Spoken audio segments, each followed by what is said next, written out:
আসসালামু আলাইকুম সুপ্রিয় শিক্ষার্থী বন্ধুরা, কেমন আছো? আশা করি সবাই ভালো আছো। বরাবরের মতো আমি মোহাম্মদ নুরুজ্জামান, প্রভাষক আইসিটি, গিনিদেবী আগরওয়াল মহিলা মহাবিদ্যালয়, রুইয়া সদর ঠাকুরগাঁও। আজকের ক্লাসে তোমাদেরকে আমন্ত্রণ জানাচ্ছি। আমি আজকের ক্লাসে যে টপিকটি তোমাদের সাথে আলোচনা করব, সেই টপিকটি হচ্ছে ন্যানো টেকনোলজি বা ন্যানোটেক।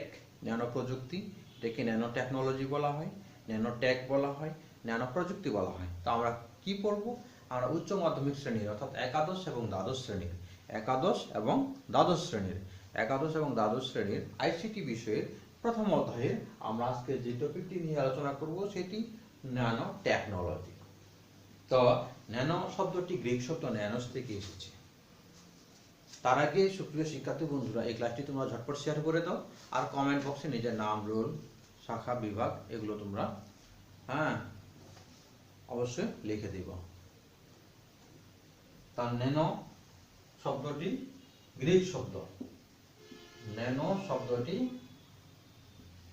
কি শব্দ? গ্রিক শব্দ। ন্যানোস থেকে এসেছে। ন্যানোস থেকে এসেছে। ন্যানোস থেকে এসেছে। কোন শব্দ থেকে এসেছে? ন্যানোস থেকে এসেছে। তাহলে ন্যানো শব্দটি গ্রিক শব্দ, ন্যানোস থেকে এসেছে। যার আবিধানিক অর্থ কি? যার আবিধানিক অর্থ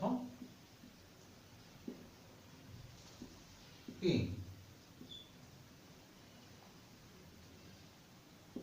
DWARF, ড্রফ। অর্থাৎ এটার একটা বাংলা হচ্ছে বামন বা জাদুকরী ক্ষমতা সম্পন্ন। জাদু করি ক্ষমতা সম্পন্ন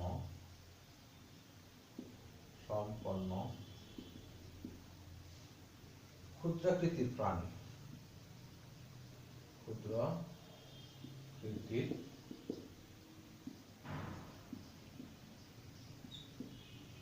প্রাণী। তাহলে এখানে আমরা যে বিষয়টি পেলাম, ন্যানো শব্দটি কোন শব্দ? ন্যানো শব্দটি হচ্ছে গ্রিক শব্দ, ন্যানোস থেকে এসেছে। ন্যানো শব্দটি গ্রিক শব্দ কি থেকে এসেছে? ন্যানোস থেকে এসেছে। ন্যানো শব্দটি গ্রিক শব্দ ন্যানোস থেকে এসেছে, যার আবিধানিক অর্থ আমরা কি বলছি? ড্রফ, যার অর্থ এখানে বামন বা জাদুকরী ক্ষমতা সম্পন্ন ক্ষুদ্রাকৃতির প্রাণী। তাহলে এখানে আমরা এই বিষয়টা মনে রাখবো যে গ্রিক শব্দ ন্যানোস থেকে এসেছে, তার আবিধানিক অর্থ এটা। এটার অর্থ হচ্ছে আমাদের বামন বা জাদুকরী ক্ষুদ্র আকৃতির ক্ষমতা সম্পন্ন যে প্রাণী, সেটা এখানে আমরা মনে রাখবো। এরপরে আমরা মনে রাখবো এই ন্যানো টেকনোলজি। এটি মূলত কি? মাপের একক। মাপের একক হিসেবে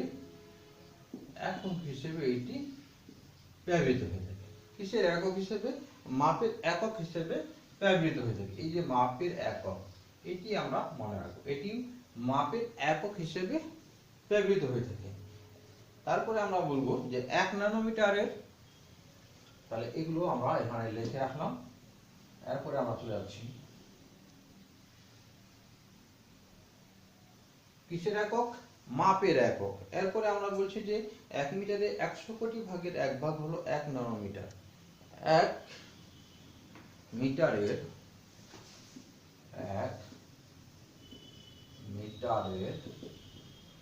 100 কোটি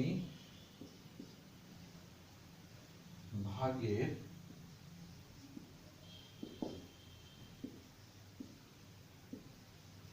1 ভাগ হলো 1 ন্যানোমিটার।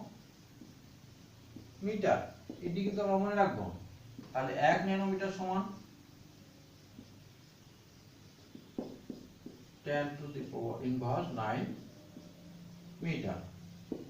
এটা আমরা এখানে মনে রাখবো। তাহলে এখান থেকে আমরা কি রাখবো? 1 ন্যানোমিটার সমান সমান 10⁻⁹ মিটার। তাহলে এই একটি পয়েন্ট, এটা বহু নির্বাচনী প্রশ্নে চলে আসছে যে কোনটি, তাহলে এটাও সঠিক, এটাও সঠিক, তাই না? 1 মিটারের 100 কোটি ভাগের 1 ভাগ হলো 1 ন্যানোমিটার। এটা আমরা এখানে মনে রাখবো। তাহলে আমরা বলছি ন্যানো টেকনোলজি। ন্যানো টেকনোলজিকে সংক্ষেপে কি বলা হয়? ন্যানোটেক বা ন্যানো প্রযুক্তি। আর এই ন্যানোমিটার স্কেলের সাথে এই যে ন্যানোমিটার, এই ন্যানোমিটার স্কেলের সাথে যে টেকনোলজি জড়িত, যে প্রযুক্তি জড়িত, এই ন্যানো স্কেলের সাথে এই বা ন্যানোমিটার স্কেলের সাথে যে প্রযুক্তি জড়িত, কি এই ন্যানো স্কেলের সাথে বা ন্যানোমিটার স্কেলের সাথে যে প্রযুক্তি জড়িত, সেটিকে আমরা কি বলছি? এই ন্যানোমিটার বা ন্যানো স্কেলের সাথে যে প্রযুক্তিটি জড়িত সেটিকে বলবো আমরা ন্যানো কি টেকনোলজি। তাহলে ন্যানো টেকনোলজিতে আমরা কি বলছি? যে এই প্রযুক্তির মাধ্যমে আমরা কি করতে পারবো? এই প্রযুক্তির মাধ্যমে আমরা অণুপরমাণুকে ভাঙিয়ে বা জোড়া লাগিয়ে আগামী দিনে অনেক কিছু করা সম্ভব এই প্রযুক্তির মাধ্যমে। কোন প্রযুক্তি? এই ন্যানো প্রযুক্তির মাধ্যমে অণুপরমাণুকে ভেঙে বা জোড়া লাগিয়ে, অণুপরমাণুকে ভেঙে ভাঙিয়ে বা জোড়া লাগিয়ে আগামী দিনে অনেক কিছু করা সম্ভব। এটি আমরা এখানে মনে রাখবো।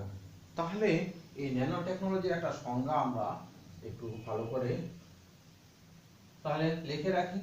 যে বিষয়গুলো লিখতেছি এখানে প্রতিটি কিন্তু গুরুত্বপূর্ণ, এই জন্য এই গুরুত্বপূর্ণ পয়েন্টগুলো অবশ্যই তোমরা মার্ক করবা বইয়ে এবং কি করবা? ভালো করে পড়াশোনা করতে থাকবা। তাহলে আমরা ন্যানো টেকনোলজি বা ন্যানো প্রযুক্তি হলো ন্যানো টেকনোলজি হলো পারমাণবিক বা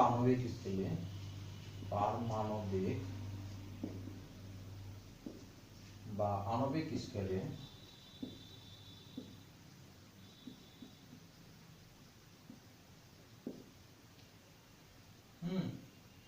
অতি ক্ষুদ্র ডিভাইস, অতি ক্ষুদ্র ডিভাইস কোনটা?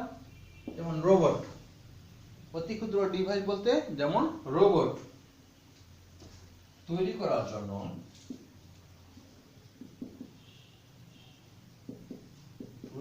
জন্য ধাতব ও বস্তুকে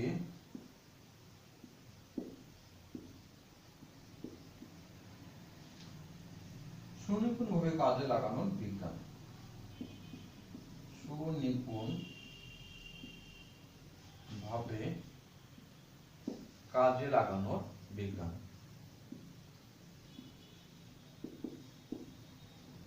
আমরা একটি কথা বললাম যে ন্যানো টেকনোলজিকে ন্যানোটেক বা ন্যানো প্রযুক্তি বলা হয়। তাহলে ন্যানো টেকনোলজি বা ন্যানো প্রযুক্তি হলো পারমাণবিক বা আণবিক।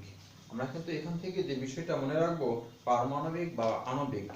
তাহলে এই পারমাণবিক বা আণবিক, তাহলে এই পারমাণবিক বা আণবিক এই কথাটি আমরা মনে রাখবো এই পারমাণবিক বা আণবিক স্কেলে। অতি ক্ষুদ্র ডিভাইস যেমন রোবটের কথা বলছে, ধাতব বস্তুকে সুনিপুণভাবে কাজে লাগানো বিজ্ঞান। তাহলে এই যে আমাদের ন্যানো প্রযুক্তি, এটি সম্পর্কে প্রথম কে ধারণা দেন? আমেরিকার পদার্থবিদ ধারণা দেন আমেরিকান পদার্থবিদ রিচার্ড ফেমান। রিচার্ড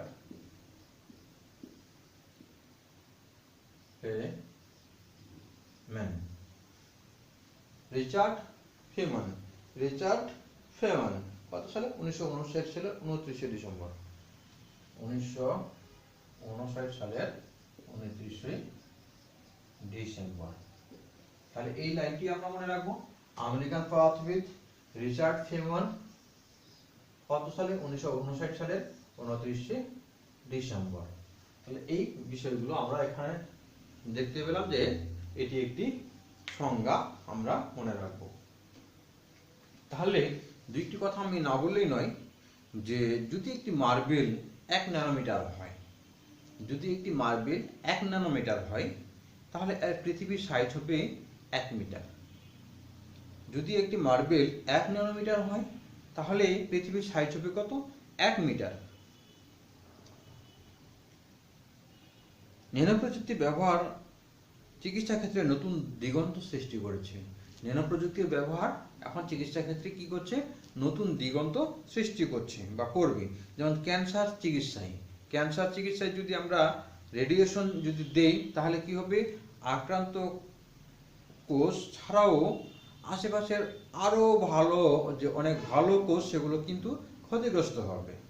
যদি আমরা কি করি, এই ন্যানো প্রযুক্তি আমরা এই চিকিৎসা ক্ষেত্রে কিন্তু এখন অনেক নতুন নতুন নতুন দিগন্ত সৃষ্টি করেছে। এখন যদি আমরা ক্যান্সার চিকিৎসায় আমরা যদি এই রেডিয়েশন দিই, তাহলে কি হবে, আক্রান্ত কোষ ছাড়াও আশেপাশে যে অনেক ভালো ভালো যে কোষগুলো, সেগুলো কিন্তু ক্ষতিগ্রস্ত হওয়ার সম্ভাবনা থাকবে। কিন্তু এই যদি ক্ষতিগ্রস্ত হয় আক্রান্ত কোষের পাশাপাশি অন্যান্য ভালো কোষগুলো, তাহলে কিন্তু একটা মানুষের বিকলাঙ্গতা সৃষ্টি হতে পারে বা দেখা দিতে পারে। কিন্তু ন্যানো প্রযুক্তি বা ন্যানো টেকনোলজি যদি আমরা কাজে লাগাই, ন্যানো টেকনোলজি কাজে লাগিয়ে যদি রেডিয়েশন দেওয়া হয়, তাহলে কিন্তু এখানে আমাদের ক্ষতিগ্রস্ত হবে না। শুধুমাত্র রোগাক্রান্ত বা ক্ষতিগ্রস্ত যে কোষ, সেটি আমাদের সুস্থ হতে থাকবে, আর বাকি অন্য আদার্স যে কোষগুলো, সেগুলো কিন্তু কোনো ইফেক্ট বা কোনো ক্ষতিগ্রস্ত হওয়ার সম্ভাবনা থাকবে না। হ্যাঁ, তো এই ন্যানো প্রযুক্তির ব্যবহার চিকিৎসা বিজ্ঞান, ইলেকট্রনিক্স, শক্তি উৎপাদন সহ বহু ক্ষেত্রে বৈপ্লবিক পরিবর্তন আনতে পারে। ইউরোপ, আমেরিকা ও এশিয়ার উন্নত দেশগুলো ন্যানো প্রযুক্তির উপর ব্যাপক গবেষণা করছে। কোথায় কোথায় গবেষণা হচ্ছে? ইউরোপ, আমেরিকা, এশিয়ার উন্নত দেশগুলো ন্যানো প্রযুক্তির উপর ব্যাপক গবেষণা করছে। কেন ন্যানো প্রযুক্তি নিয়ে সবার এত আগ্রহ? প্রশ্ন হচ্ছে, কেন ন্যানো প্রযুক্তি বা ন্যানো টেকনোলজি নিয়ে সবার কেন এত আগ্রহ? তার একটা সহজ উত্তর হলো, সামনের দিন হবে ন্যানো প্রযুক্তির যুগ। তাহলে আমাদের প্রশ্নটা হলো, ন্যানো প্রযুক্তি নিয়ে কেন সবার এত বেশি আগ্রহ? তাহলে এর সহজ একটা উত্তর হচ্ছে, আগামী যে দিনগুলো আসতেছে সেগুলো হবে ন্যানো প্রযুক্তির যুগ। আমার হৃদরোগ হয়েছে, ন্যানো রোবট শরীরের ভিতরে ঢুকিয়ে হার্টের সব সমস্যা মেরামত করে দেবে। আমার যদি হৃদরোগ হয়, তাহলে কি করতে হবে, আমার ন্যানো রোবট যে আছে, ন্যানো রোবট শরীরের ভিতরে ঢুকিয়ে হার্টের যত ধরনের সমস্যা সবগুলো সমাধান করে দিবে। হাতের ঘড়িটি হয়ে যাবে তখন কি, একটা কম্পিউটার। হাতে আমরা এখন দেখতে পাচ্ছি যে হাতের ঘড়িগুলো মোবাইল হিসেবে ব্যবহার হচ্ছে, ক্যালকুলেটর হিসেবে ব্যবহার হচ্ছে। তাহলে আগামী দিনে আমরা দেখতে পাবো যে হাতের যে ঘড়ি ব্যবহার করবো, ঘড়িটা হয়ে যাবে এক ধরনের কম্পিউটার ডিভাইস। ন্যানো টেকনোলজির কল্যাণে বিভিন্ন জিনিস হবে অনেক ছোট এবং হালকা। ন্যানো টেকনোলজির মাধ্যমে অণু পরমাণুকে ভেঙে কিংবা জোড়া লাগিয়ে আগামী দিনে অনেক কিছু করা সম্ভব, এটা আমরা জানি। ন্যানো টেকনোলজির ক্ষেত্রে দুটি প্রক্রিয়া রয়েছে, ন্যানো টেকনোলজির ক্ষেত্রে দুটি প্রক্রিয়া রয়েছে। আমরা জানি একটি বাড়ি তৈরি করতে গেলে যেমন বিভিন্ন উপকরণের প্রয়োজন হচ্ছে, সেই উপকরণগুলো হচ্ছে ক্ষুদ্র ক্ষুদ্র। একটি বাড়ি তৈরি করব, ফ্ল্যাট বাড়ি বা কাঁচা বাড়ি যেটাই হোক, একটি ফ্ল্যাট বাড়ি তৈরি করতে গেলে যেমন আমার ইটের প্রয়োজন আছে, বালি প্রয়োজন আছে, সিমেন্ট আছে, রড আছে, হ্যাঁ, খোয়া আছে, আদার্স অনেকগুলো উপকরণের প্রয়োজন। তো এই যে ক্ষুদ্র ক্ষুদ্র বা কিছু ছোট ছোট উপকরণগুলো একসাথে যখন একটু সমন্বয় করা হচ্ছে, তখন একটা সুন্দর বাড়ি হয়ে যাচ্ছে। এটা কিন্তু হলো ক্ষুদ্র থেকে বৃহৎ। আবার যদি একটা বড় বাড়িকে আমরা ভেঙে ফেলি, তখন দেখা যাবে সেরকম ক্ষুদ্র ক্ষুদ্র অনেকগুলো উপকরণ এখানে পাওয়া যাবে। তো এখন এই ন্যানো প্রযুক্তির সাথে দুটি প্রক্রিয়া রয়েছে, একটা হচ্ছে উপর থেকে নিচ,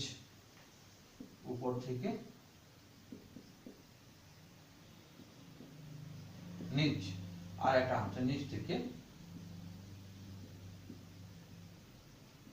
আমরা ক্ষুদ্র থেকে বড় বা বড় থেকে ক্ষুদ্র, তাহলে যেটাকে আমরা বলছি উপর থেকে নিচ, সেটা হচ্ছে টপ টু বটম, আর এটা বটম টু টপ।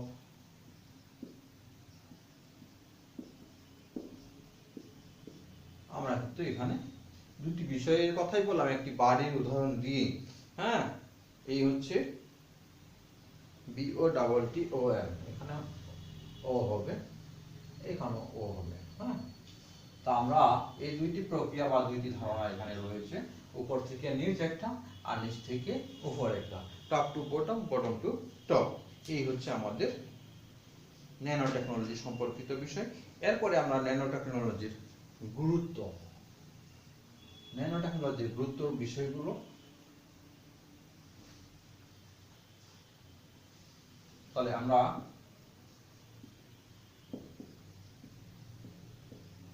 গুরুত্ব, ন্যানো টেকনোলজির গুরুত্ব, এই ন্যানো টেকনোলজির গুরুত্ব আমরা কয়েকটা পয়েন্ট এখানে লিখে রাখি। আমরা কি কি ন্যানো টেকনোলজির গুরুত্ব পড়ব। 1 নাম্বার, খাদ্য উপাদানের রং, খাদ্য উপাদানের রং, টেক্সচার এবং স্বাদ বৃদ্ধি, টেক্সচার এবং স্বাদ বৃদ্ধি।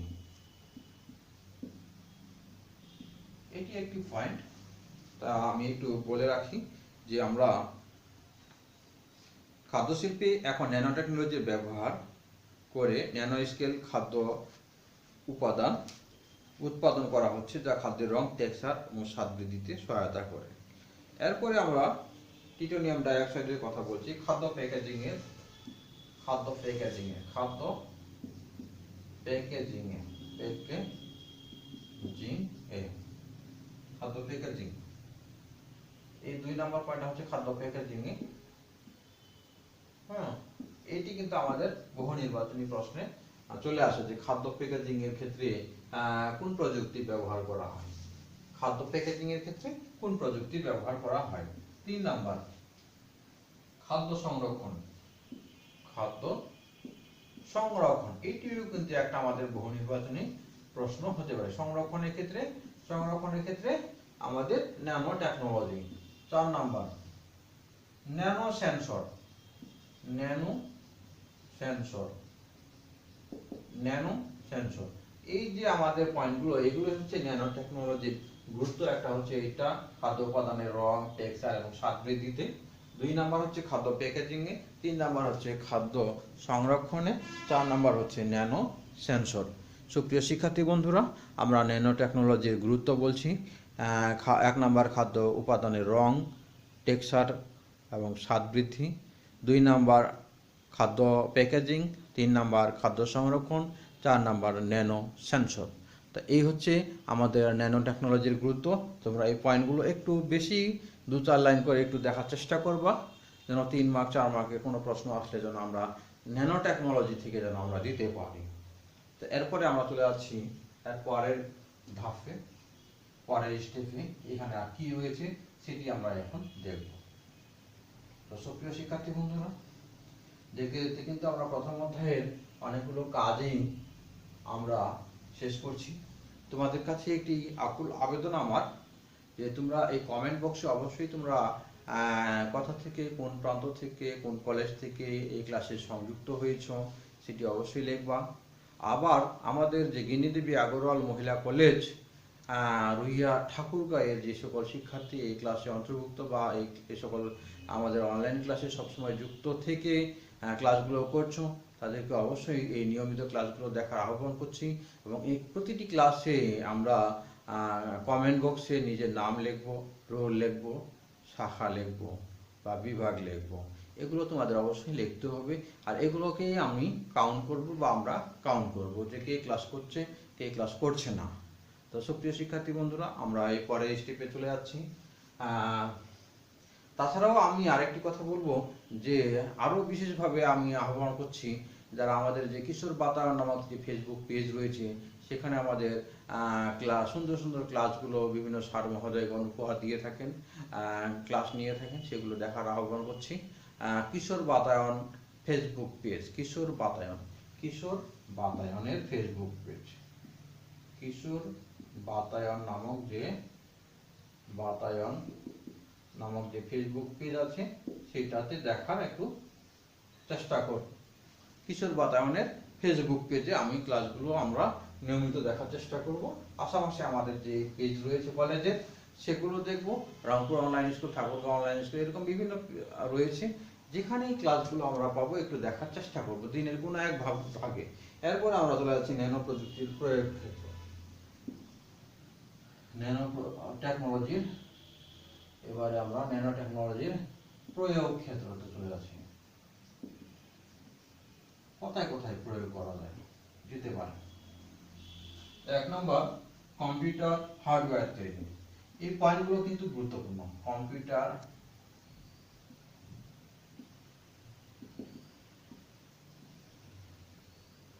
হার্ডওয়্যার,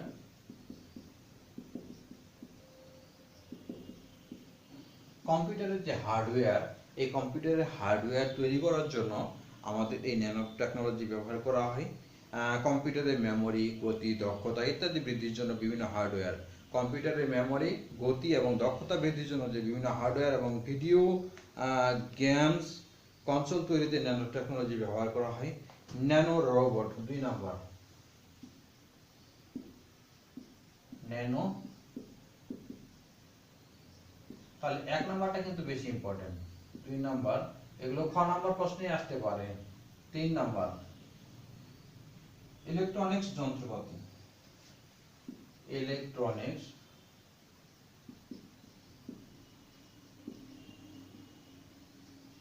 এখন বৈদ্যুতিক সরঞ্জাম, একটি বৈদ্যুতিক বাল্ব তৈরি করার জন্য আমাদের এই ন্যানো টেকনোলজি ব্যবহার করা হয়।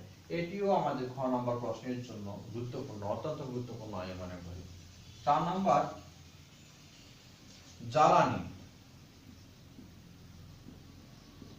5 নম্বরে প্যাকেজিং ও প্রলেপ তৈরি। প্যাকেজিং এর কথাটা কিছুক্ষণ আগে বললাম, প্যাকেজিং ও প্রলেপ তৈরি, এই 5 নাম্বারটাও ইম্পর্টেন্ট। 6 নাম্বার, ঔষধ তৈরি।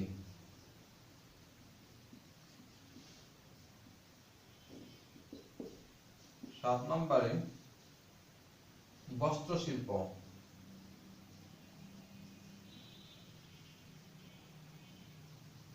বস্ত্র শিল্প, তাহলে আমরা এখানে ইম্পর্টেন্টের মধ্যে বলছি যে কম্পিউটারের হার্ডওয়্যার তৈরি, 2 নাম্বার ইলেকট্রনিক যন্ত্রপাতি, প্যাকেজিং, প্রলেপ, এই তিনটাকে এখানে বেশি গুরুত্ব দিচ্ছি। আরো আমাদের আছে ক্যান্সার নির্ণয় ও নিরাময়, এখানে 8 নাম্বার, ক্যান্সার নির্ণয়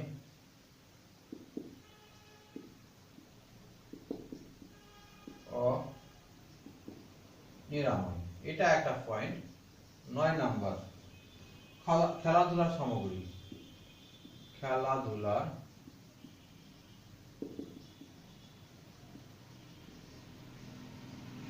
সামগ্রীতে আমাদের কি ধরনের প্রশ্ন হতে পারে।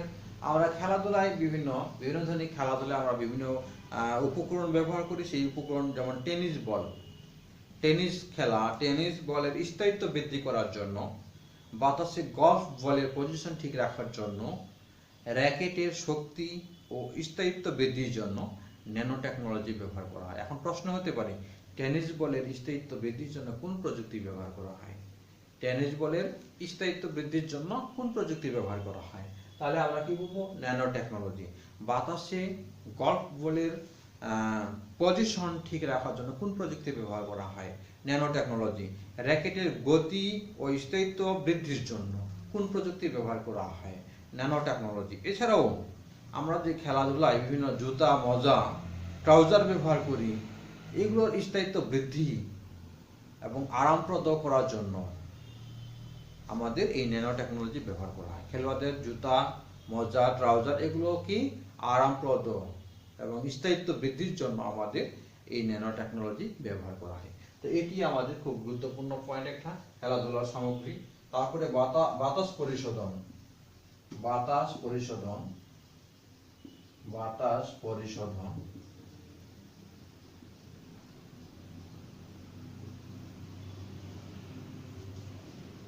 তারপরে মহাকাশ অভিযান, মহাকাশ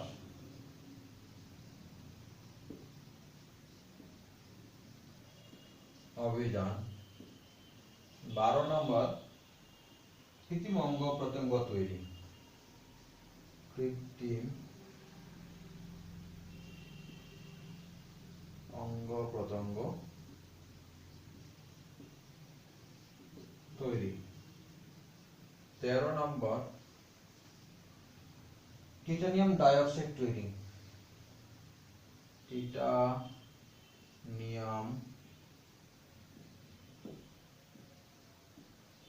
ডাইঅক্সাইড তৈরি।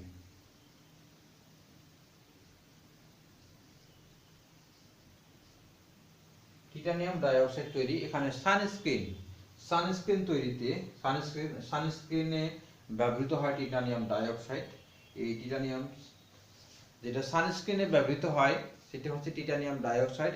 আর এই টিটানিয়াম ডাইঅক্সাইড তৈরি করার জন্য আমাদের ব্যবহার করা হয় ন্যানো টেকনোলজি। তাহলে সানস্ক্রিনে কি ব্যবহৃত হয়, এখানে প্রশ্ন হতে পারে সানস্ক্রিন আমি এখানে লিখতে একটু সমস্যাই হচ্ছে, আমি তারপরেও লিখি সানস্ক্রিন। এই সানস্ক্রিনের কথাটা আমরা মনে রাখবো। সানস্ক্রিনে ব্যবহৃত হচ্ছে কোনটা, টিটানিয়াম ডাইঅক্সাইড। আর এই টিটানিয়াম ডাইঅক্সাইড তৈরি করার জন্য এই ন্যানো টেকনোলজি ব্যবহার করা হয়। তো যাই হোক সুপ্রিয় শিক্ষার্থী বন্ধুরা, এছাড়াও কিছু ন্যানো টেকনোলজির কিছু সুবিধা অসুবিধা রয়েছে, ক্ষতিকারক দিক রয়েছে, সেগুলো তোমরা একটু দেখবা। এখান থেকে যে বিষয়টা আমরা বললাম যে মহাকাশ অভিযানে আমাদের ন্যানো টেকনোলজি ব্যবহার করা হয়, কৃত্রিম অঙ্গ প্রত্যঙ্গ তৈরি করার জন্য আমাদের ন্যানো টেকনোলজি ব্যবহার করা হয়, টিটানিয়াম ডাইঅক্সাইড তৈরি করার জন্য, এটি আমাদের গুরুত্বপূর্ণ পয়েন্ট। অর্থাৎ সানস্ক্রিনে যে ব্যবহৃত হয় সেটি হচ্ছে টিটানিয়াম ডাইঅক্সাইড। আর এই টিটানিয়াম ডাইঅক্সাইড তৈরি করার জন্য আমাদের ব্যবহার করা হচ্ছে ন্যানো টেকনোলজি। আমরা বলছি খেলাধুলার সামগ্রী তৈরি করার জন্য, এই খেলাধুলার সামগ্রী তৈরি করার জন্য আমরা বলছি যে টেনিস বলের কথা, টেনিস বলের স্থায়িত্ব বৃদ্ধি করার জন্য, বাতাসে গল্ফ বলের পজিশন ঠিক রাখার জন্য। এছাড়া আমরা বলছি যে খেলাধুলার জন্য যে জুতা, মোজা, ট্রাউজার, এগুলো স্থায়িত্ব বৃদ্ধি করার জন্য এবং আরামপ্রদ করার জন্য আমাদের এই ন্যানো টেকনোলজি ব্যবহার করা হয়। এছাড়া প্যাকেজিং ফ্লোরলেটের ক্ষেত্রে আমাদের ন্যানো টেকনোলজি ব্যবহার করা হয়। ইলেকট্রনিক্স যন্ত্রপাতি, বৈদ্যুতিক যে বাতি, বাল্ব, সেগুলো তৈরি করার জন্য আমাদের ন্যানো টেকনোলজি ব্যবহার করা হয়।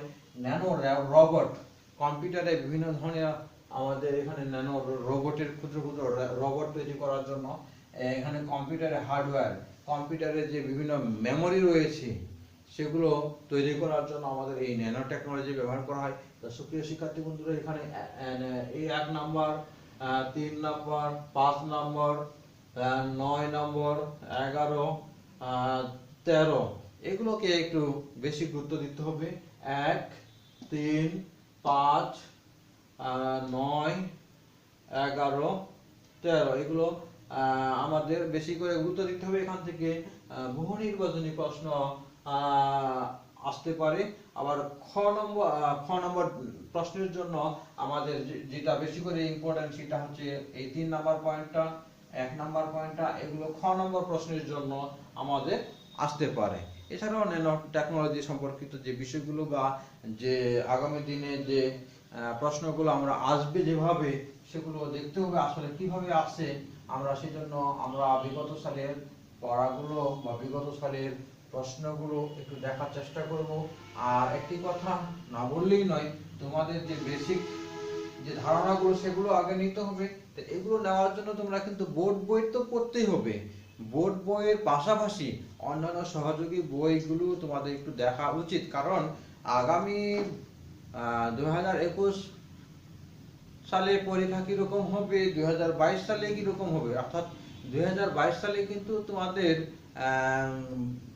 বোর্ড বইয়ের আলোকে পরীক্ষা হতে পারে, হবে, যেহেতু বোর্ড বইটা এই 2020-21 শিক্ষাবর্ষের জন্যই। অতএব এখন কি ধরনের প্রশ্ন সেই বই থেকে করা হবে সেটা কিন্তু 2022 সালে। তার আগে আমাদের ভালো ফলাফল কিভাবে করা যায়, এই জন্য আমাদের যদি বোর্ড বইয়ের পাশাপাশি সহযোগী হিসেবে অন্যান্য আদার্স বইগুলো রাখা যায়, তাহলে হয়তো আরো আমরা উপকৃত হতে পারি। তা এখন যদি বলা হয় আমাদের আণবিক মাত্রার যন্ত্র তৈরি করার কথা যদি বলা হয়, তাহলে কিন্তু আমরা বলে নিব যে ন্যানো টেকনোলজি, আণবিক মাত্রার যন্ত্র তৈরি করার ক্ষেত্রে, তাহলে কিন্তু আমরা বুঝে নেব যে ন্যানো টেকনোলজি। সুপ্রিয় শিক্ষার্থী বন্ধুরা, আমরা এই অধ্যায় অর্থাৎ প্রথম অধ্যায় যেটা ছিল তথ্য ও যোগাযোগ প্রযুক্তি বিশ্ব ও বাংলাদেশ প্রেক্ষিত নামে যে অধ্যায়টি ছিল, আমাদের আইসিটি বিষয়ের, সেটি আমরা প্রায় শেষ প্রান্তে। এখন আগামী দিনে আমরা এই অধ্যায় নিয়ে ক্লাসে আসলে আমরা এখানে দু একটি প্রশ্ন নিয়ে একটু আলোচনা করব যে কি ধরনের প্রশ্ন হতে পারে, সেগুলো নিয়ে একটু ডিটেলস না হলেও আমরা সংক্ষিপ্ত পরিসরে একটু আলোচনা করার চেষ্টা করব। আর আজকে আমরা এই পর্যন্তই রাখছি। ততদিনে সবাই সুস্থ থেকো এই প্রত্যাশা করছি। আসসালামু আলাইকুম।